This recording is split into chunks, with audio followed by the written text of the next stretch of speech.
Hello, and welcome to a new and special series of NASP podcasts on equity, diversity, and inclusion, or EDI, within school psychology. I am Shayla Desai, the NASP Director of Educational Practice, and I'm honored to be the host of this series. Today, I will be joined by guests Dr. Celeste Malone, Dr. Chavez Phelps, and Dr. Dave Shriberg.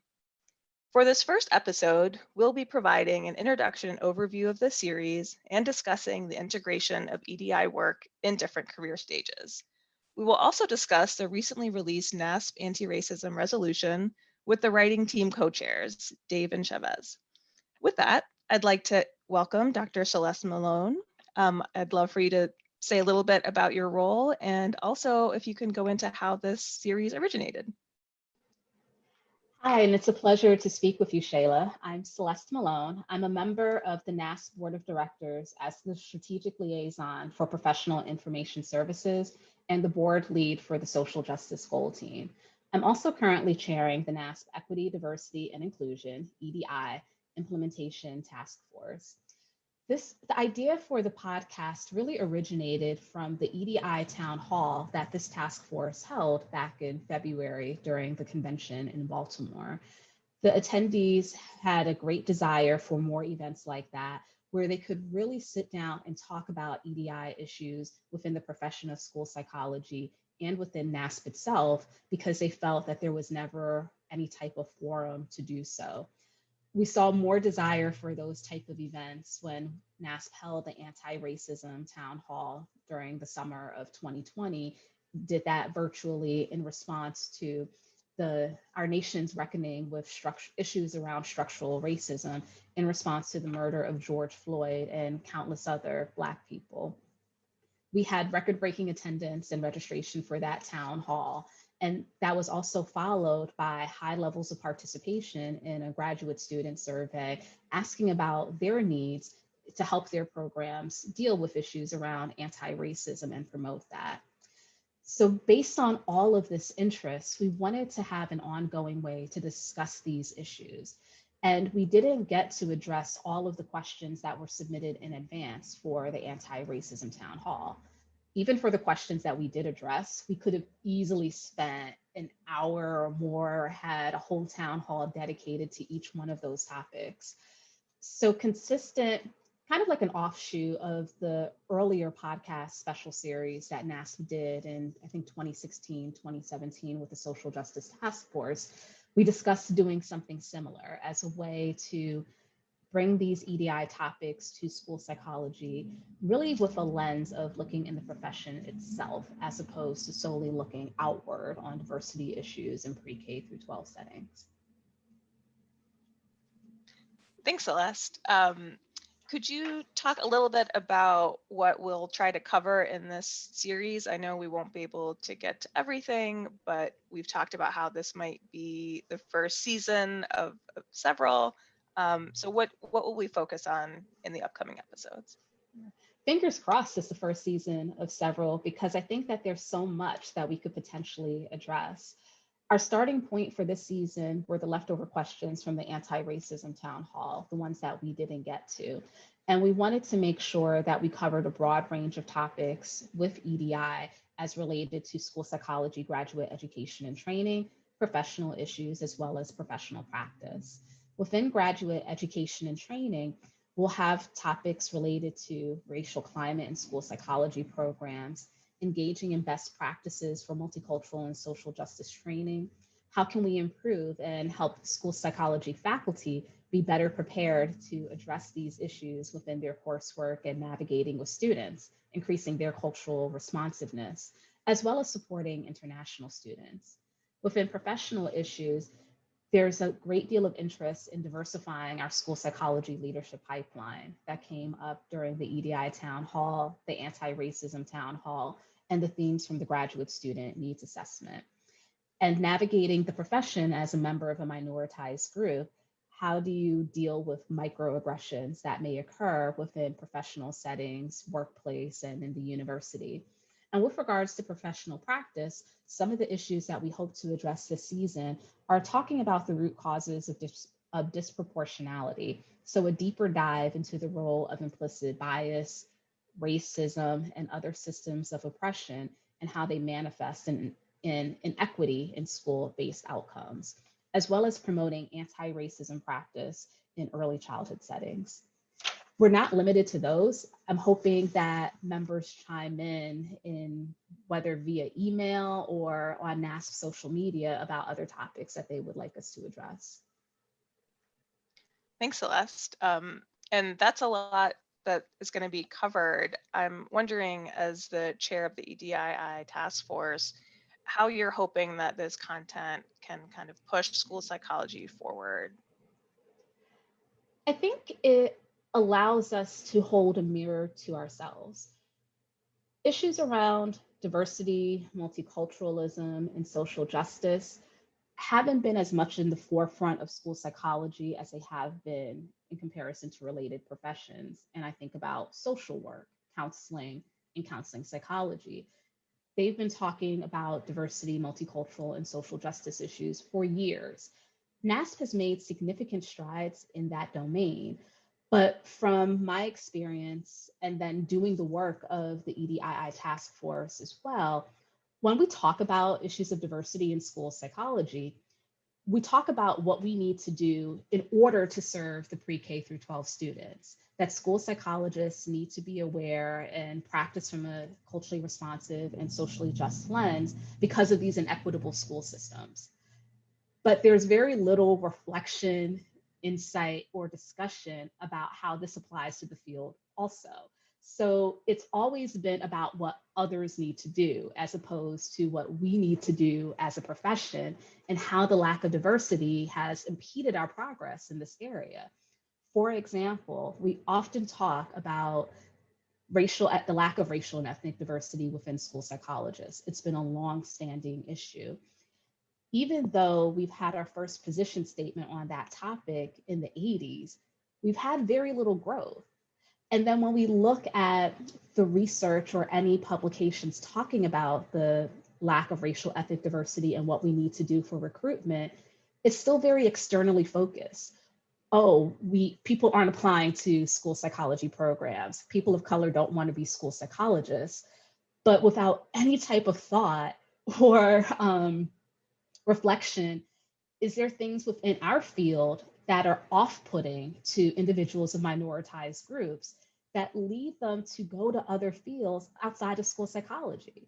And so we put the blame on the lack of diversity in the profession to minoritized individuals, or placing the blame on them without really considering what is our role in that lack of diversity. And so what I'm really hoping is that as we talk about these different topics, we see that social justice, diversity, multiculturalism, anti-racism, we need to talk about them so that we're prepared to better serve kids, but it's also applicable to the field itself. That don't go to a training around microaggressions so that you don't microaggress against the kids in your school, but then go ahead and engage in microaggressions against colleagues or graduate students. That whatever we say about social justice externally very much applies to us also.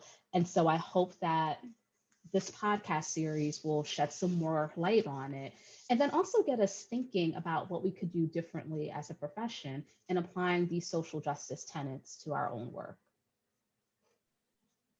And a final question for you, Celeste.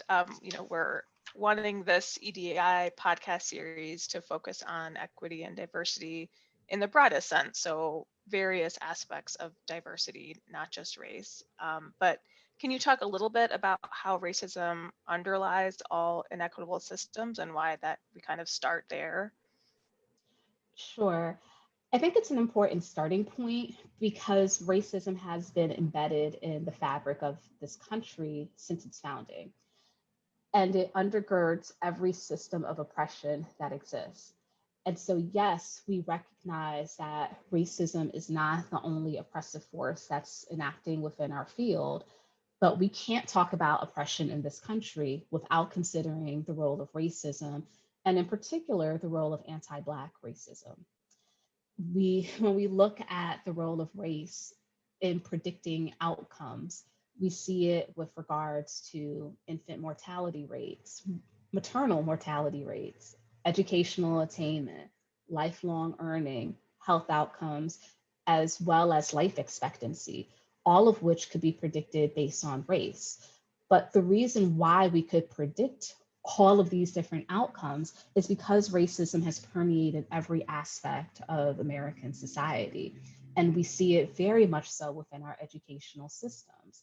So thinking about how schools were segregated by law for many years and how people of color, particularly Black individuals, were deprived of the right of education or any type of knowledge. That changed with the Brown versus Board of Education decision, which eliminated legal segregation based on race. In later episodes, and I'm sure Dave and Chavez will talk more about, even though Brown eliminated legal segregation, we still see racism play out in our systems.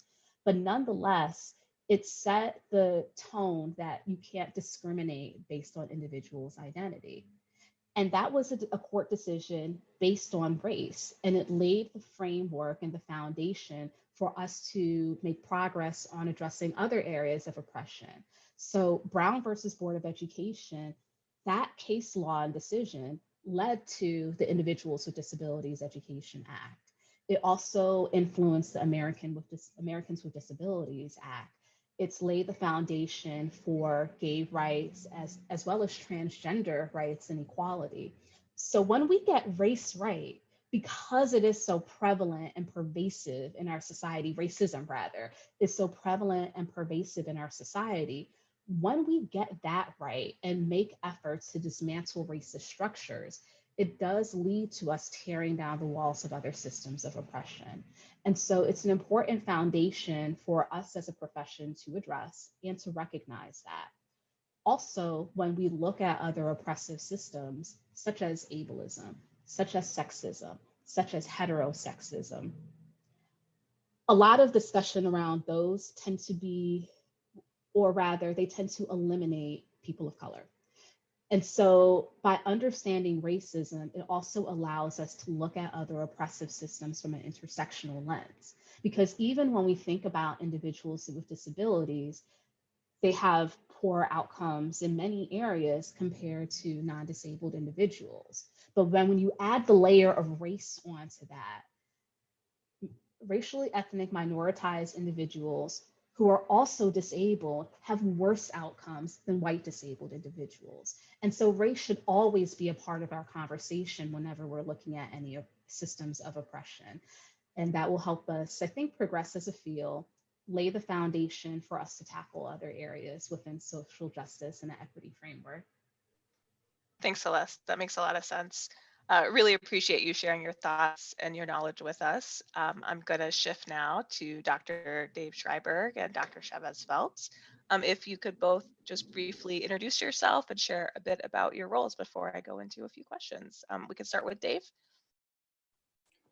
Sure. First of all, I very much appreciate being invited on this podcast. I just want to echo what Dr. Malone said, and that I hope that this is the first of many podcasts that NASP does on this important topic. And it's, I consider it, I've been in the field for about 20 years, and I consider it one of my career highlights to have been included in this. So I very much appreciate that. In terms of my background, so I was a practitioner for 3 years, but in the last 17, 18 years, I've been a professor of school psychology. And right now I'm the professor and program chair of the school psychology programs at Indiana University. Social justice has been a major focus of my teaching and research for the past 10 or 15 years. And right now I'm a member of NASP's Social Justice Committee.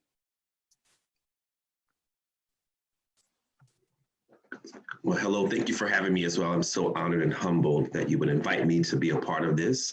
My name is Chavez Phelps, and I'm assistant professor of school psychology at Indiana State University. I'm in my 4th year. Prior to entering the academy, I was a practitioner for a little over 7 years in New Orleans, where I focused primarily on supporting students with significant social emotional needs and really thinking about it from a public health perspective in terms of addressing the lack of care, equitable care, and evidence-based care that the students were not receiving, and they they should have been receiving justly. So thank you for having me, and I'm looking forward to being a part of this. Thank you both for being here. So I wanted to start with asking you, how can EDI become part of the fabric of school psychology rather than existing in a silo? And why is it so important that we make sure that this work is integrated in everything that we do? Well, I would say what Celeste made a good point, that we have to really do the introspection and the reflection. I'm I'm noticing in many of the conversations that I'm having, that's missing. And the more that we can encourage people to really reflect on their own implicit biases, thinking about how these issues have impacted them and maybe how they have contributed to these issues, is really important. I'm a part of a few book clubs where we're reading books such as How to Be an Anti-Racist. And what I'm finding is that often people are, when they're reading such works, they're thinking about it like, oh, other people who have done these things are not doing these things, instead of thinking about, how have I not been anti-racist? And what do I need to do? And I think the more people can have those honest reflections with themselves, I think the more we can be able to integrate this social justice within the fabric of our field. One of the other things that I think is so important and NASP is doing is providing. I was so excited when the NASP standards, the revised NASP standards, social justice is infused in those standards. And so that provides a guide and a foundation for members and training programs and the profession at large to know how to do this work, how to engage in this work in terms of not just thinking about social justice as a process, but social justice in action. So I think that's really important. Thanks so much, Chavez. Anything to add, Dave? Yeah, I agree with everything that Chavez just said. I guess I would add, as speaking as a white cisgendered male and as a person that's privileged in just about every category, that I think it's what he said is important for anybody, but I think particularly for those of us that have privilege and are not having these like day-to-day lived experiences where some of EDI issues may just become incredibly apparent, that it's even more, I think their onus is even greater on people in privileged positions to be consciously thinking about equity, both in terms of ourselves and our own biases, as I said, and also kind of what's happening in the system around us, the public school system, universities, wherever we might work. And in terms of why this is so critical, I think schools are microcosms, public schools are microcosms of society. The things that are happening in society, good and bad, just and unjust, those are happening in schools. So for me, that's part of the beauty of working as a school psychologist, and the big reason why I went into the field. So we can do our own self-work, which is really important, but we also need to be looking critically at what's happening in our school. There's no school that's perfect as relates to EDI. In my experience, is almost every school I've ever encountered has numerous areas for growth as relates to EDI. So we are not working in a vacuum. Wherever we're working, these issues are playing out. So we need to be cognizant of it and be kind of advocates for change. I think Dave makes a good. I'm sorry. I think Dave makes a good point, because this work cannot just be the responsibility of people of color. And so often I've noticed, I've been in conversations or meetings where folks are trying to put that work on folks of color. It's like, no, we all should be doing this work as a collective. And if we don't, then it's going to be very difficult for us to truly integrate it into our profession. No, I absolutely agree with you. And I think that those are great points. The burden has to be shared with everyone in order for this to be effective. So I want to talk a little bit about how this work might look a little different in different parts of a school psychologist's career, starting with graduate preparation. So what are your thoughts on how this work can look like for graduate students, and also from the graduate coursework aspect? How can this be infused so that we're instilling these values and priorities in the newest members of the field.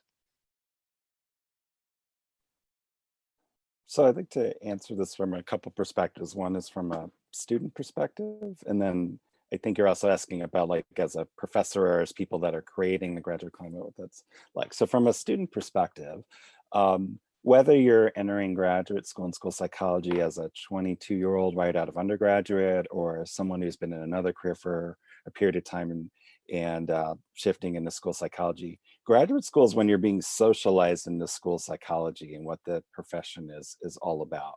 And so I think about it kind of from a developmental perspective. These are your early experiences in terms of what the field is about, what we should be doing as school psychologists, and what kind of constitutes the core of our knowledge.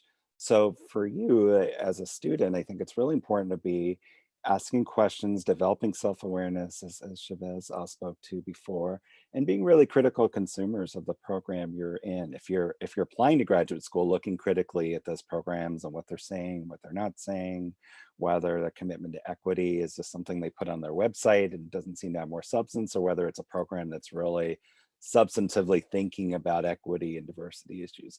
Once you're in the program, you're looking at yourself, you're looking critically at the schools that you're working in.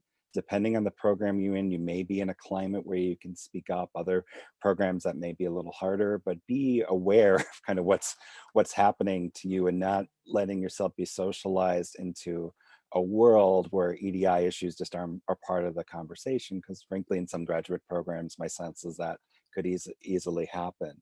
The other thing that comes to mind for students is to find others who share your passion. So often at NASP conferences or just interacting with graduate students, I'll hear students say, I think I'm the only one in my program that feels this way, that's passionate about equity and social justice.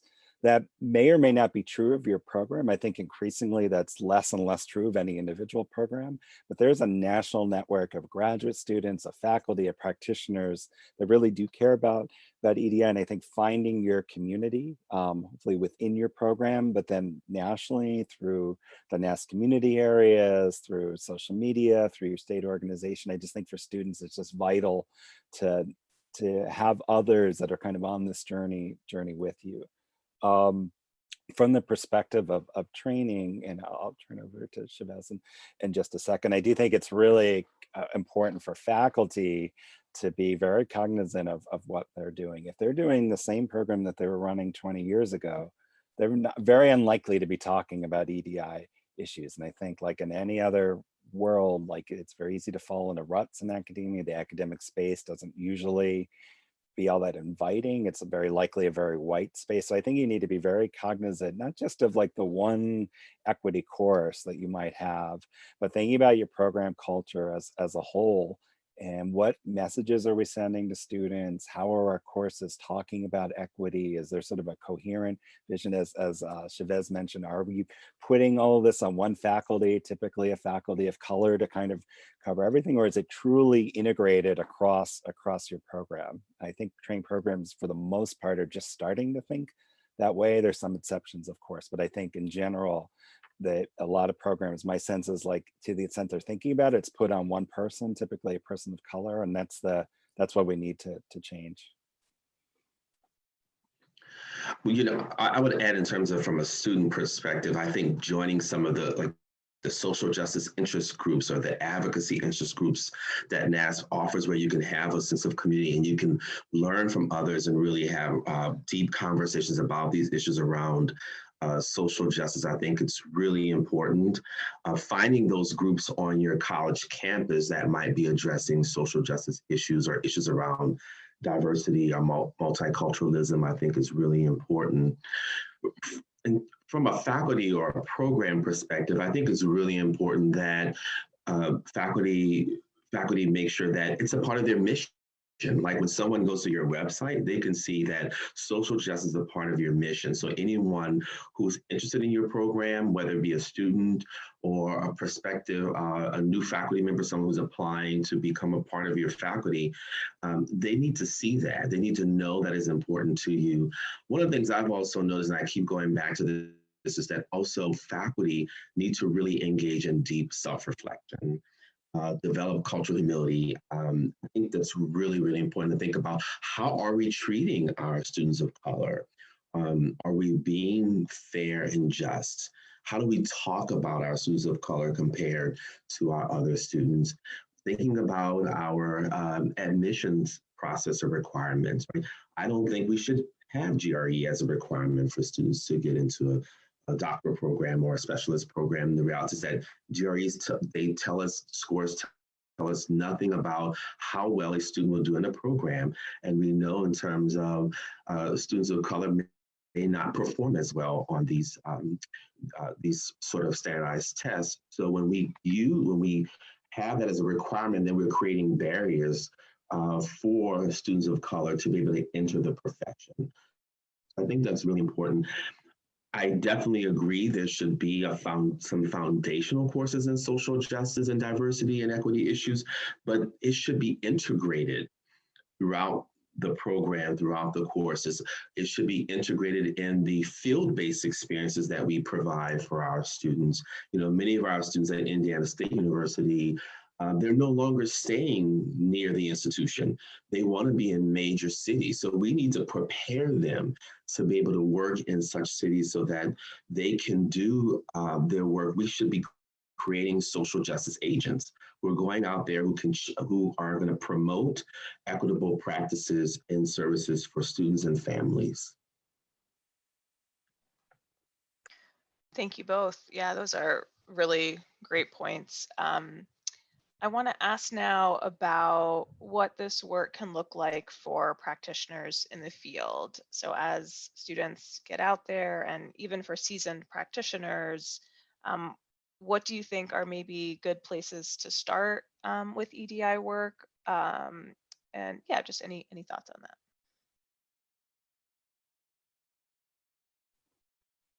Yeah, this is a question I've been thinking about a lot when I do presentations. That's probably the number one question that gets asked. So we're in a moment right now, whether people use the language of social justice, equity, diversity, inclusion, or a lot of people now have this language maybe that they didn't have before, or if they did have it, they're more sort of overtly saying like, yes, I'm for social justice, or yes, I'm for diversity, inclusion. When I do trainings on social justice, sometimes I'll ask, raise your hand if you're for social injustice, right? So like, and no, no one's going to raise their hand. So to me, like, I think some people have the idea that if they just kind of say that they're for these things, that they've done that's it, that they've done the work. And I think I'm thinking particularly, I guess the people that I know that tend to fall in that category tend to be sort of white, well-meaning, and that's probably, to me, probably captures a lot of our field. Our field's very white, and I like to think that anyone in school psychology has good intentions for their work, and they're not consciously trying to harm anyone. But to me, that's the bare minimum, saying that you're for social justice and that you're for good outcomes. Like that should be like the floor of the work that we're doing as practitioners. Where I think it becomes really important is, but that kind of, to take the next step is to take some personal responsibility and look critically at the work that you are doing.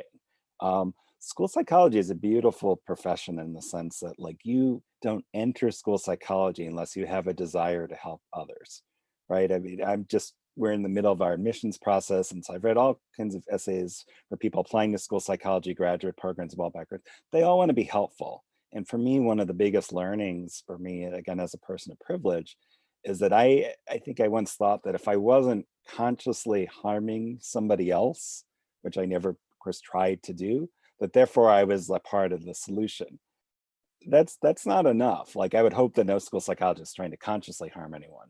But if you're passive, if you're just kind of, if the work is just kind of saying that you're for something, but you're not actually changing the practices, and you're not kind of doing the work to look critically at what you're doing. Am I microaggressing? Am I harming other people, even though I don't intend to? I think for a lot of school psychologists, myself included, that's kind of the biggest step, is kind of being able to step outside of yourself and know that you're not consciously trying, in most cases, consciously trying to hurt people.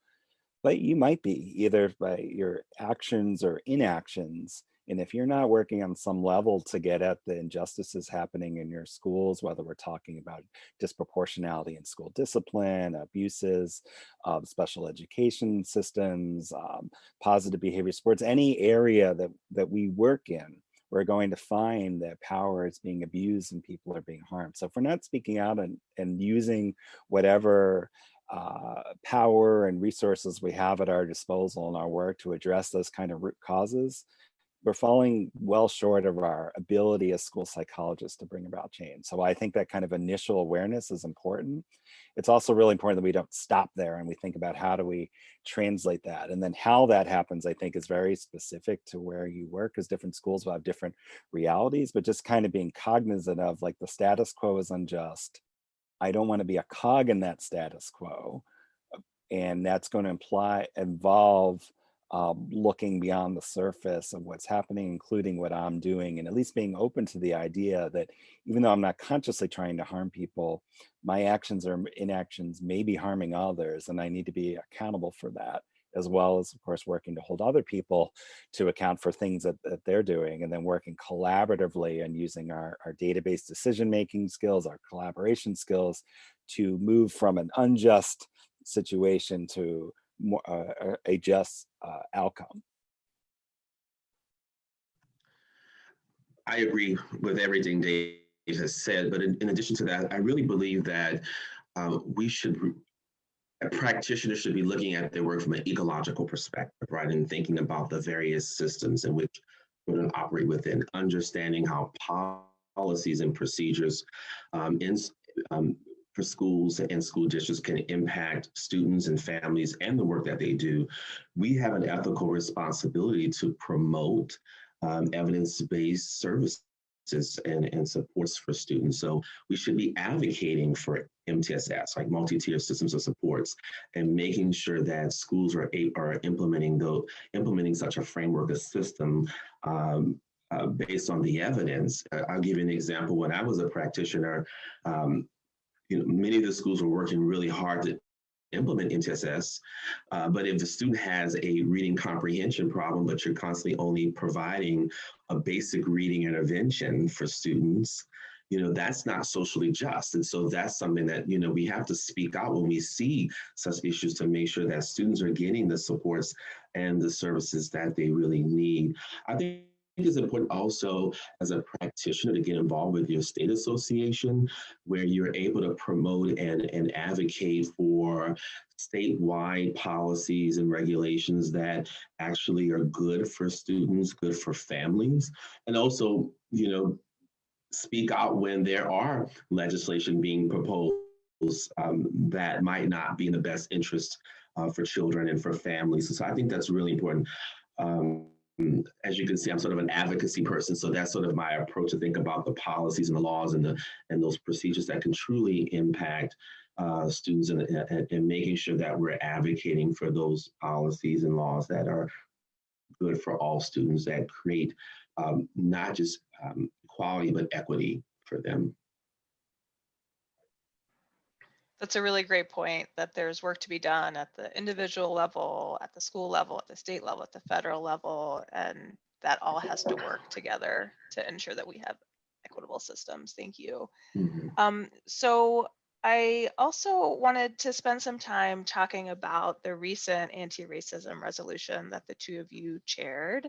Thank you so much for all of your work on that.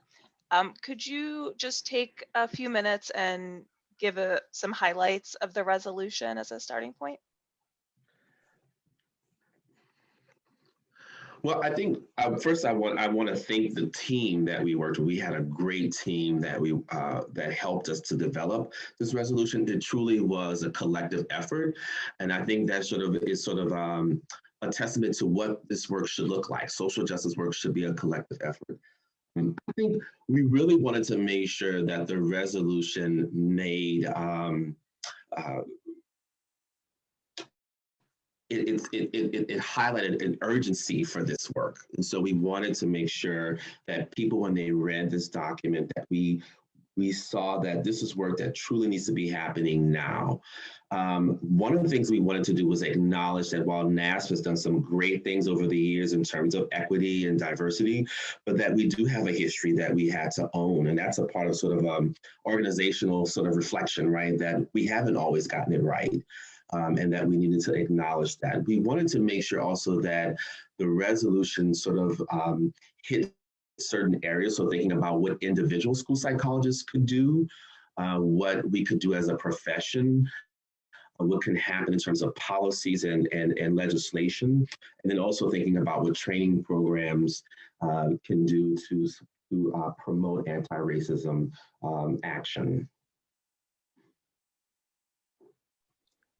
Yeah, I would agree. I think for me, one of the parts that was most powerful, and I was not the author of this, an excellent graduate student, Adriana Crossing, wrote a lot of this part, so I want to give her credit for that, was looking at kind of acknowledging that, again, well, I think school psychologists really go into the field with all the best of intentions, that the history of our field has not always been on the side of justice, right? We can look at any number of practices on the special ed realm, disability realm, discipline, where we may have, perhaps unintentionally, but the contribution of school psychologists as a field hasn't always been a net positive. We've caused harm, right? Now, again, not on purpose, but that's, so and I don't think there are too many documents put out by NASP or Division 16 that have just kind of acknowledged that basic reality. So again, it wasn't intended to like point fingers at any person and say that people are trying to harm, but I just think it's important in our field to have both some statements about what anti-racism could look like. And there is a lot of that about what NASP can do. And I particularly like the parts, or appreciate the parts where we talked about centering BIPOC voices. And this is, as Chavez mentioned, like really his area of passion, where we started talking about like legislative advocacy and kind of how our field can be more united as a force for good. But I just felt like it was particularly important to acknowledge that we're not perfect. Our history has not been perfect. I think sometimes we tend to see ourselves as like kind of the heroes of the story as school psychologists. And there are so many school psychologists that are fantastic heroes. I love school psychology, but I think it's important for us to have a balanced and clear look at our history if we want to change our trajectory in the future. Also, I like we wanted to provide some basic terminology. We thought that was really important, especially like defining what is racism, right? Because we constantly have that conversation in our society about what is racism, right? And everyone often have a different perspective on that. Interestingly, was just in a meeting having a conversation with colleagues and talking about, well, what is racism? And someone brought up this, the notion of reverse racism, which does not exist, right? And so, someone made us say, no, we're just splitting hairs on this. No, we need to be very clear about what we mean when we are talking about racism. So I really appreciated that section of the resolution, so that we're all on the same page and we have a foundation for where we can go with this work.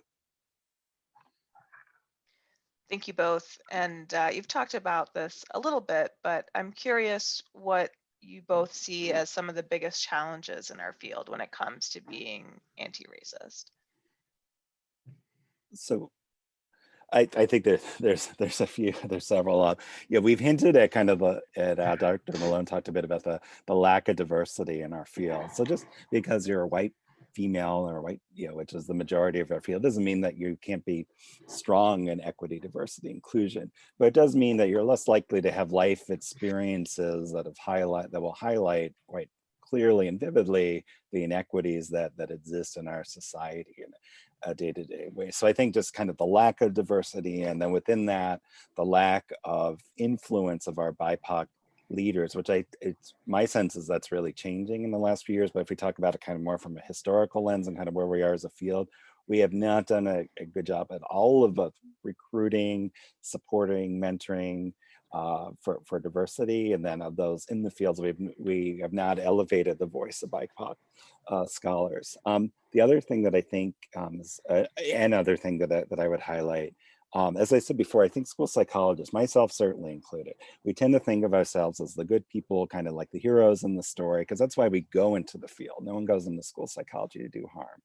Something that I think is can be a little counterintuitive to white liberals such as myself, and that's how I classify myself at least politically, is that I think there's a tendency for persons that are white. There's research in this area, and then I think if you ask any person that's BIPOC about this, every person I know can then rattle off a number of indirect experiences of this, where white liberal, white progressive can be some of the most harmful people in promoting equity, diversity, inclusion. So I think there are a lot of white practitioners in particular that think that they're on the side, that want to be on the side of good, that think that they're creating positive force, but what they're really doing in a lot of cases is microaggressing and harming the same people that they're saying that they're trying to elevate. And I think one of the main reasons why that happens, and again, there's increasing research, the work of Paul Gorski in particular has been quite strong in this.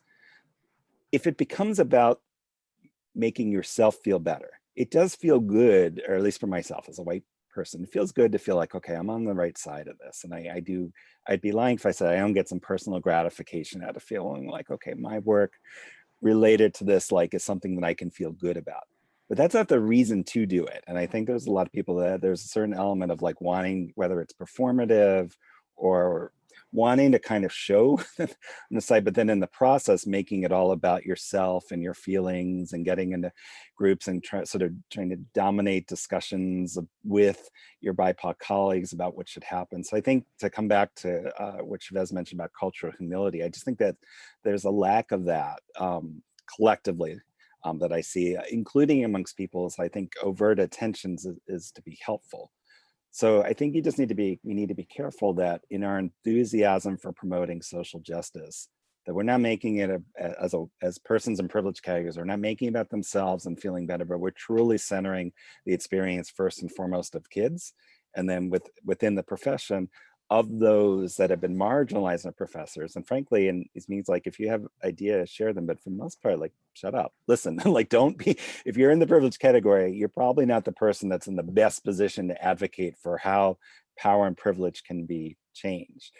And so I think we need to make sure that not only that we diversify the field, but the persons that are in positions of power have a certain amount of humility and are truly centered on elevating the voices of others as opposed to making themselves, feel or look good. I'll just add a few more statements because Dave, you nailed it. My biggest concern is that it just being performative and people not really serious about truly doing the work. I do think that there are many folks who understand social justice as a process, but not necessarily as an action, right? And so what does it mean? And I think making sure that we provide the folks in our profession with the tools to be able to really go out there and do this work, right? To actually do it in action and not just as a process. I will agree also, one of the other challenges is making sure that folks who are in a position of power, that they're doing this work not to or for people of color, but with people of color. And I think that's really important.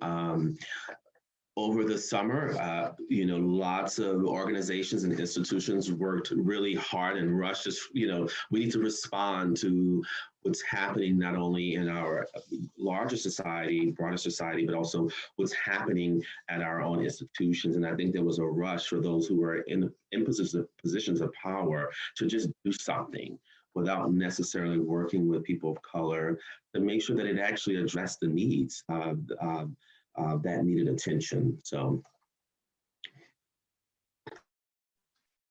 Thank you. So I do have one final question, and I'd like to open this up to Celeste too. What gives you hope for the field and making progress in this area?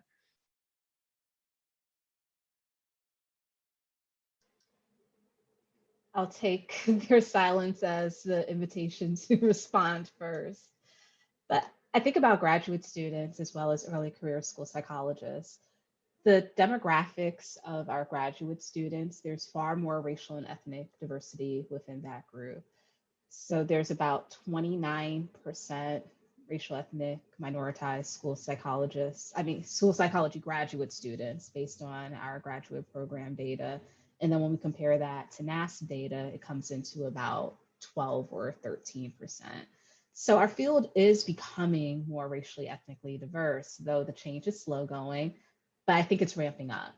And then even aside from the increased diversity, a greater attention and desire to talking about social justice issues. And that's propelling the field to respond, that we can't be stagnant anymore because our graduate students and our early career professionals are pushing us to respond and answer to some of the inequities that we've had a hand in perpetuating, that we need to do something different. And we're at a decision point in our field where we need to change so that we do become more inclusive and keep those racially, ethnically diverse and social justice oriented school psychologists in the field. Either the field changes or we lose them. And I really think that the field is going to change due to the influence of these new professionals. And it's exciting to see that growth.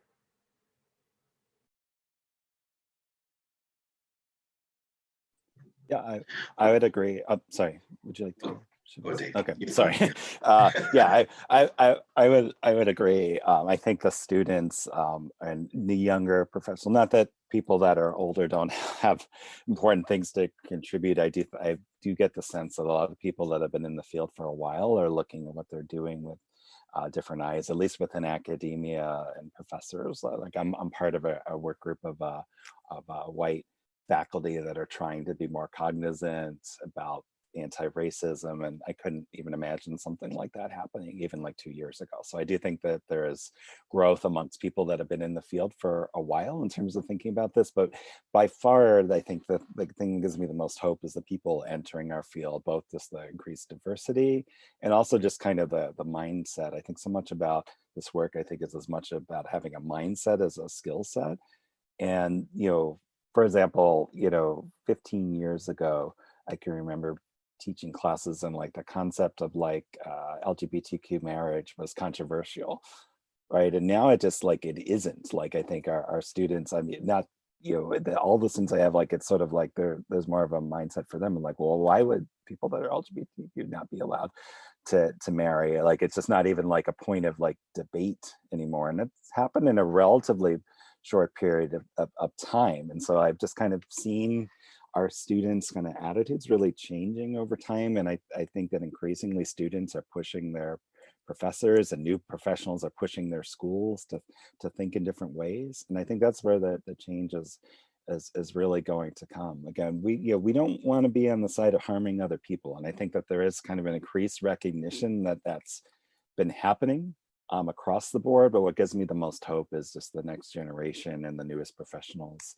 that are really emerging and have been pushing our field in really good ways.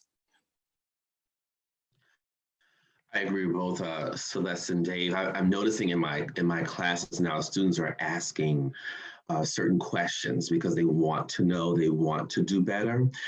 Dave and I did a presentation on social justice, I believe in November, and many of my students attended because they wanted that information. They truly they have a desire to truly be social justice agents in this work. Also for me, once again, because I'm a huge legislative advocacy junkie, is I'm truly excited about this new administration. I think with the synergy with NASP, our federal policy platform, a lot of that is about really addressing some of these issues that create inequities in our schools and in our society. So I'm really excited about what the next 4 years can bring in terms of this work that we do, because we have sort of the ears of this administration who want to know what we're doing as school psychologists to promote the profession, to promote anti-racism work within our schools. So I'm really excited about that. Well, thank you all. This has been so helpful and informative. I want to thank all of you again, Drs. Malone, Shriberg, and Phelps, for being part of this introductory episode. To everyone listening, thank you so much for taking the time and especially for taking an interest in these critical issues. We'll look forward to the rest of the series and hope you'll tune in next time when we'll be covering welcoming, affirming, and inclusive pre-K to 12 schools. For more information on EDI topics and social justice, please check out the NASP website. Thanks and take care.